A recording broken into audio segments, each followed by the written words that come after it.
নাকি স্বাধীন সার্বভৌম বাংলাদেশ রাষ্ট্র হবে, এইবার এইটাই চূড়ান্ত সিদ্ধান্ত গ্রহণ করতে হবে। পাকিস্তান আর্মি জনগণকে দ্রোহ করতে দেয় নাই। পাকিস্তান আর্মি জনগণের উপরে আধিপত্যবাদ কায়েম করবার কারণে রাষ্ট্রটা ফাংশন করতে পারে নাই। আমরা এখানে আর্মিকে আমাদের দেশপ্রেমিক এবং স্বাধীনতা সার্বভৌমত্বের সব থেকে বড় ভ্যানগার্ড মনে করি। কিন্তু যেটা হয়েছে দেখেন, এই আর্মির সকল জুনিয়র অফিসার জুলাই গণ অভ্যুত্থানের পক্ষে দাঁড়ালো। যখন আর্মির এই সিনিয়র গণহত্যাকারীগুলো তারা সবাই বসে দেখলো যে জুনিয়র অফিসারদেরকে কথা বলে মানানো যাচ্ছে না, সুতরাং এখন আমরা তাদের পক্ষে গিয়ে তাদেরকে নিরস্ত্র করি। কারণ আমরা জেনেছি অনেকে ঘোষণা দিয়েছিলেন তারা সিনিয়রদের আদেশ অমান্য করে যদি জনগণকে কেউ গুলি করে তারা তাদের বিরুদ্ধে গুলি করবে। যখন দেখলো তখন আর্মির চেইন অফ কমান্ড ভেঙে পড়বে। জুনিয়র অফিসাররা যেহেতু সিনিয়রদেরকে নিরাপত্তা দেয়, তখন জুনিয়র অফিসারের গুলিটা সেই গণহত্যাকারী মেজর জেনারেলের বুকেও চলে যেতে পারে। সুতরাং তারা দ্রুত তারা অবস্থান পরিবর্তন করে তাদের পক্ষে চলে গেছে। এরপর তাদেরকে নিরস্ত্র করে শান্ত করে 626 জন গণহত্যাকারীকে পালাইতে সুযোগ করে দিচ্ছে। এরপর বাকি বাংলাদেশকে এভাবে করতেছে। বাংলাদেশের সেনাবাহিনী সকল সিপাহী এবং দেশপ্রেমিক সিনিয়র এবং জুনিয়র অফিসারদেরকে বলতে চাই, আপনারা যতক্ষণ বাংলাদেশের স্বাধীনতা সার্বভৌমত্বের পক্ষে ছিলেন, হাসিনার অন্যায়ের বিপক্ষে ছিলেন, ততক্ষণ পর্যন্ত আপনাদেরকে জাতিগতভাবে সম্মান জানানো, আপনাদেরকে সেলিব্রেট করা এবং আপনাদেরকে নিরাপদ করা 18 কোটি বাংলাদেশের নাগরিকের দায়িত্ব ইনশাআল্লাহ। আপনাদেরকে কোন সিনিয়র বদমাইশ, কোন সেবাদাস আপনাদের কিচ্ছু করতে পারবে না। আপনার স্বাধীনতার উপরে থাকেন, সার্বভৌমত্বের উপরে থাকেন। এবং যেই 28 জনের নাম এসেছে, দেখেন এখানে আরেকটা ন্যারেটিভ আপনাদের কি একটু আমি 2 মিনিটের সামারিটা পড়ে শোনাই। অভিযুক্ত বাহিনী, গুম কমিশন যেই বাহিনীগুলোর নাম বলেছে, খেয়াল করে দেখবেন ডিজিএফআই এবং জিআইসি মানে টিএফআই যেটা র্যাবের, এই দুটো ছাড়া র্যাবেরই নাম আছে। যেমন দেখবেন যে র্যাব 1, 2, 3, 4 থেকে শুরু করে একদম র্যাব 11 পর্যন্ত, হাতে কোনো 2-1টা বাদ আছে।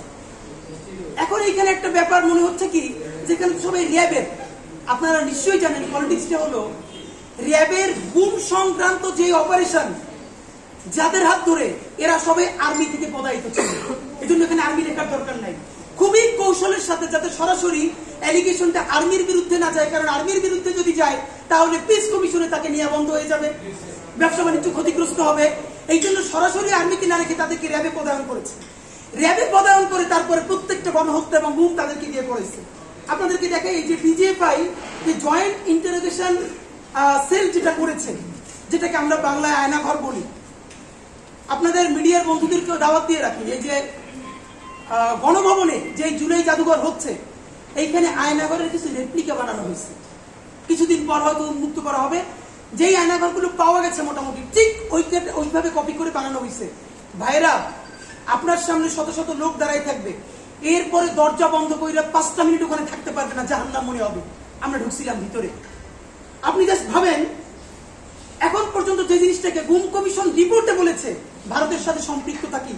1 নম্বর, বর্ডার পার করে ভারতীয় বাহিনীর কাছে হস্তান্তর। যেমন বিএনপিতে সালাউদ্দিন সাহেব, সাইদি সাহেবের মামলার সাক্ষী সুখরঞ্জন বালি, তাদেরকে তো ভারতের কোর্টে পাওয়া গেল। আজ পর্যন্ত আন্তর্জাতিক অপরাধ আদালতে মামলা করে নেয় বাংলাদেশ সরকার যে বাংলাদেশের একজন ভিকটিম, একজন জনগণ কিভাবে ইন্ডিয়ার কারাগারের মধ্যে থাকতে পারে। নাম্বার 3, 3 জনকে যে ভারত থেকে উদ্ধার করা হয়েছে, দেখেন প্রক্রিয়াটা কিভাবে হয়েছে। বাংলাদেশের বাহিনী, আইন শৃঙ্খলা বাহিনী তাদেরকে ধরে নিয়ে সীমান্ত পর্যন্ত গেছে, আর সীমান্ত থেকে ভারতের বাহিনী তাদেরকে আবার পিক করে নিয়েছে। ভয়াবহ অভিযোগ হলো সালাউদ্দিন কাদের চৌধুরীর ছেলে হুম্মাম কাদের চৌধুরী বলছেন তাকে যখন গুম করা হয়েছে তখন হিন্দিভাষী অফিসাররা কথা বলেছেন। আরো অনেক গুমের অভিযুক্ত মানে গুমের যারা ভিকটিম তারা বলেছেন যে আমরা তখন বিদেশি ভাষায় কথা শুনতে পেয়েছি। একটা দেশের স্বাধীনতা সার্বভৌমত্ব বেঁচে আছে, এটাকে কিভাবে বিশ্বাস করবেন যে প্রতিবেশী দেশ থেকে হিন্দিভাষী অফিসার এসে পিলখানায় হত্যা করে, এইখানে গুম করে? এমন ঘটনা ঘটেছে আপনাদেরকে বলি, তথ্য বলতে পারবো না, এটা ভবিষ্যতের বাংলাদেশ বলবে। ইন্ডিয়ান এজেন্সি একজনকে গুম করবে, বাংলাদেশ সেনাবাহিনীর একটা অংশ তাকে গুম করতে দিবে না। রাস্তায় মুখোমুখি হয়ে গেছে তারা। ইন্ডিয়ান এজেন্সি এক পাশে এবং তাদের পাশে সেবাদাস যে গ্রুপ বাংলাদেশের, আর একটা হলো দেশপ্রেমিক ফোর্স, তারা প্রতিবাদ করছে না আমরা গুম করতে দিব না। রাস্তার উপরে প্রায় 1 ঘন্টা এরকম স্টার্ট হয়ে আছে, কিন্তু দেশপ্রেমিক ফোর্স পারে নাই। মাঝে মধ্যে তারা পেরেছে তাদেরকে উদ্ধার করতে। আপনাদেরকে আমরা কয়েকটা তথ্য বলতে চাই, ভারত যেন জানায়। ভারত এখন পর্যন্ত উত্তর দেয় নাই। সব থেকে খারাপ একটা যে জঘন্য কাজ, বাংলাদেশের আদালত কি কোনো কালে আদালত ছিল? দেখেন এখানে গুম কমিশন বলছে 164 ধারায় যখন যাদেরকে গুম করা হয়েছে তাদেরকে যখন জবানবন্দি দেওয়া হতো, যিনি এই অপরাধ করেন নাই, যিনি জঙ্গিপনায় জড়িত নাই, আমরা বলিনি তো বাংলাদেশে জঙ্গিপনা ছিল না, কম বেশি সবসময় ছিল। হাসিনা এবং ভারত এই জঙ্গিদেরকে পালছে বাংলাদেশের স্বাধীনতা ধ্বংস করার জন্য, এবং এই জঙ্গি নামটা দিয়া যারা নিরপরাধ মানুষ তাদেরকে সে ফাঁসাইতো। তো এইরকম যখন প্রচন্ড মারামারি করে, প্রচন্ড নির্যাতন করে আদালতে যখন জবানবন্দির জন্য দাঁড় করাইতেছে, ভিকটিম যখন প্রচন্ড সাহস নিয়ে আদালতের কাছে বলতেছে যে আমাকে এত অত্যাচার করা হয়েছে, আসলে আমি এগুলোর সাথে জড়িত না। দেখেন কি ভয়াবহ ব্যাপার। আদালত আইন শৃঙ্খলা বাহিনীকে ডেকে বলতেছে কি পিটাইতেছেন যে এখনো স্বীকার করে না, এখনো বলে যে আমি এটা করি নাই। এই ছিল বাংলাদেশের আদালত।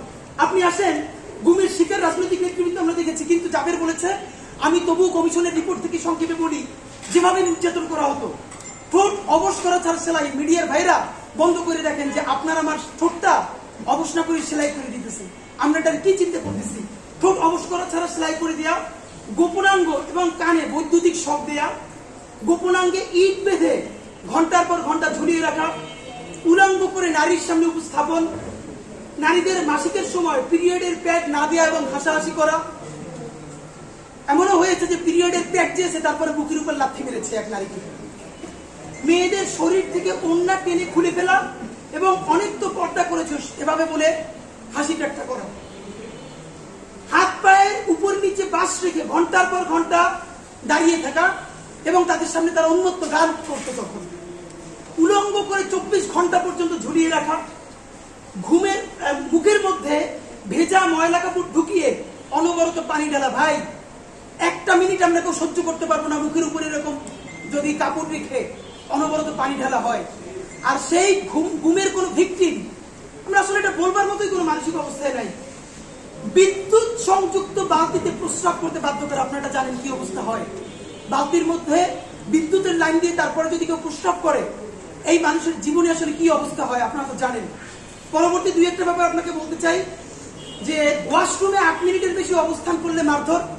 এক নারী বলেছেন যেই কমোডে তিনি বসতেন, কমোডে পুরোপুরি বসা যেত না, এত ছোট সেল, সেটার মধ্যেই কমোড, অর্ধেক হয়ে বসতে হতো, দরজা আটকাইতে দিত না। এরপরও যদি তার সময় লাগতো তারপর তার উপরে সে মারধর করত। যেভাবে হত্যা করা হতো, প্রথমত বিষ প্রয়োগে অনেক ইনজেকশন দিয়ে, ইনজেকশন পুশ করে, হত্যার পর পেট চিরে সিমেন্টের ব্যাগ বেঁধে লাশ নদী এবং সমুদ্রে ফেলে দেয়া। আপনাদেরকে জানাই কত সুনিপুণভাবে হত্যাকাণ্ড করা হয়েছে। প্রথমে হত্যা করার পর কারো পেটের মধ্যে পাথর, কাউকে সিমেন্ট দিয়ে সেলাই করে সাথে নৌবাহিনীর অফিসার নিয়ে যাওয়া হতো সাগরে। কোন সময় সাগরের কোন জায়গায় লাশটা ডাম্পিং করলে এরপরে জোয়ারে আবার লাশটা ভেসে আসবে না। সবগুলো তো সাগরে ফেলা যেত না, অনেকগুলো শীতলক্ষায়, অনেকগুলো বুড়িগঙ্গায় এভাবে চিরদিন ভাসায় দেওয়া হতো। এবং হত্যা